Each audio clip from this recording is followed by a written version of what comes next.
India aqua exports private limited ఈ కంపెనీకి సంబంధించి పలు సోదాలు చేశారు. వివిధ చట్టాలని కూడా ఈ కంపెనీ ఉల్లంఘించినట్టుగా కూడా తేలింది. దాంతో సీజ్ చేసిన పరిస్థితి కూడా. అట్ ద సేమ్ టైం ఈ వ్యక్తికి పైన కూడా లైంగిక వేధింపుల ఆరోపణలు కూడా ఉన్నట్టుగా తెలుస్తోంది. అమెరికాకి సంబంధించి 2016లో ఒక కేసు కూడా నమోదైన పరిస్థితి. సో ఈ అన్ని అంశాలకు సంబంధించి సతీష్తో మాట్లాడదాం. సతీష్ చెప్పండి, ఒకటి ఈ కంపెనీకి సంబంధించిన మేనేజింగ్ డైరెక్టర్ కానీ లేకపోతే CEO కానీ వీళ్ళ track record, company track record ని చూస్తున్నారు. వాళ్ళకి ఎవరితోటి సత్సంబంధాలు ఉన్నాయి అనే అంశం పైన కూడా చర్చ జరుగుతున్న పరిస్థితి.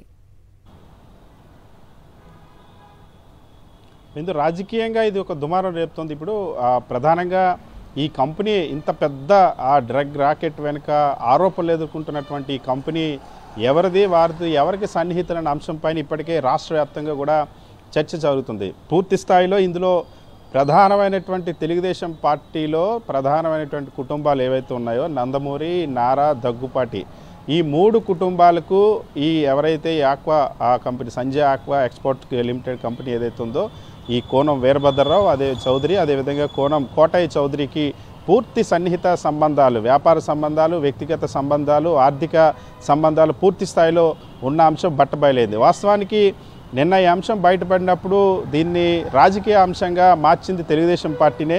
చంద్రబాబు నాయుడు, నారా లోకేష్ ఇద్దరు ట్వీట్లు చేశారు.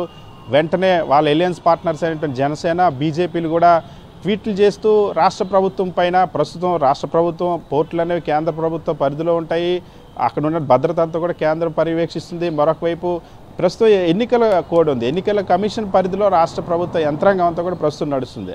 అయినప్పటికీ కూడా విశాఖపట్నం పైన, ఆంధ్రప్రదేశ్ రాష్ట్ర ప్రభుత్వం పైన, వైఎస్ జగన్మోహన్ రెడ్డి పైన బురద జల్లేందుకు ట్వీట్లు చేస్తారు. ఇప్పుడు ఆ ట్వీట్లన్నీ కూడా ఆ బురద తిరిగి నారా చంద్రబాబు నాయుడు, నారా లోకేష్, బీజేపీ మోహాలకి వచ్చి పడినటువంటి పరిస్థితి అయిపోయింది. ఎందుకంటే ఇప్పుడున్నటువంటి ఆరోపణలు ఎదుర్కొంటున్నటువంటి కోనం వీరభద్రరావు చౌదరి, కోనం కోటయ్య చౌదరి, వీళ్ళిద్దరూ కూడా నారా, నందమూరి, దగ్గుపాటి కుటుంబాలతో పాటు దామరచర్ల సత్యకు అత్యంత సన్నిహితంగా ఉన్నటువంటి వ్యక్తులు. ఇందులో వ్యాపార పురంధేశ్వరి కుమారుడైనటువంటి అదేవిధంగా కుమారుడు దగ్గుపాటి చెంచురామ్, అదేవిధంగా స్వామి వెంకటైనటువంటి ప్రసాదరావు, వీళ్ళంతా కలిసి ఈ సంజయ్ ఆ కంపెనీని ఏర్పాటు చేసిందే వాళ్ళు.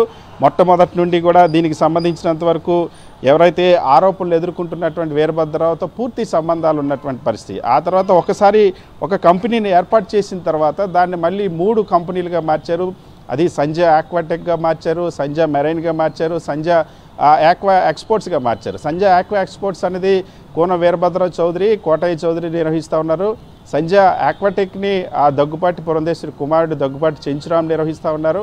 అదేవిధంగా సంజయ్ మెరైన్ అన్నది వియ్యంకుడు దగ్గుపాటి పురంధేశ్వరి వియ్యంకుడు అయినటువంటి ప్రసాదరావు నిర్వహిస్తున్నారు. సో వీళ్ళతో పూర్తి సత్సంబంధాలు ఉన్నాయి.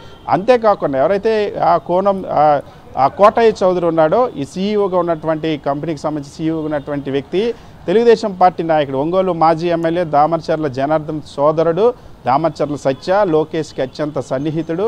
ఇతనితో పూర్తి సత్సంబంధాలు, అంటే ఫ్రెండ్షిప్ ఉంది వీళ్ళిద్దరి మధ్య. విదేశీ ప్రయాణాలు, విదేశీ విహారయాత్రలన్నీ కూడా కలిసిమెలిసి చేస్తారు. అదే దామరచర్ల సత్య ఇప్పుడు ఉత్తరాంధ్రకి తెలుగుదేశం పార్టీ జోనల్ ఇన్ఛార్జిగా వ్యవహరిస్తూ ఉన్నారు. తెలుగుదేశం పార్టీ రేపు ఎన్నికల నిర్వహణకు, అభ్యర్థుల ఎంపికకు సంబంధించి ఆర్థిక లావాదేవీలు, డబ్బు సంబంధించిన తరలింపు మొత్తం అంతా కూడా దామరచర్ల సత్యనే నిర్వహిస్తున్నటువంటి పరిస్థితి. అదే వేదిక, అదే ఉత్తరాంధ్ర వేదికగా ఈరోజు ఇదే దామరచర్ల సత్య సన్నిహితులైన కోనంనేని కోటయ్య చౌదరి కంపెనీకి సంబంధించి దందా బయటపడింది. సో ఇప్పుడు పూర్తిగా అన్ని వేళ్ళు కూడా తెలుగుదేశం పార్టీ నాయకులు, నారా, నందమూరి, దగ్గుపాటి కుటుంబాలతో పాటుగా నారా లోకేష్ తోడలుడైనటువంటి భరత్ ఎవరైతే ఉన్నారో, గీతం విద్యా సంస్థల అధినేత భరత్కి, కుటుంబానికి, అదేవిధంగా భరత తండ్రికి కూడా ఈ కోణం వీరభద్రరావు చౌదరితో అత్యంత సన్నిహిత సంబంధాలు ఉన్న అంశం కూడా విశాఖలో అందరికీ తెలిసిన విషయమే. సో ఇప్పుడు తెలుగుదేశం పార్టీ వైఎస్ఆర్ కాంగ్రెస్ పార్టీ పైన బురద జల్లేటువంటి ప్రయత్నం చేసి తిరిగి ఇప్పుడు ఆ బురద వాళ్ళ మొహానే పడింది. ఇందులో తెలుగుదేశం పార్టీ నాయకులకు అత్యంత సన్నిహితంగా ఉన్నటువంటి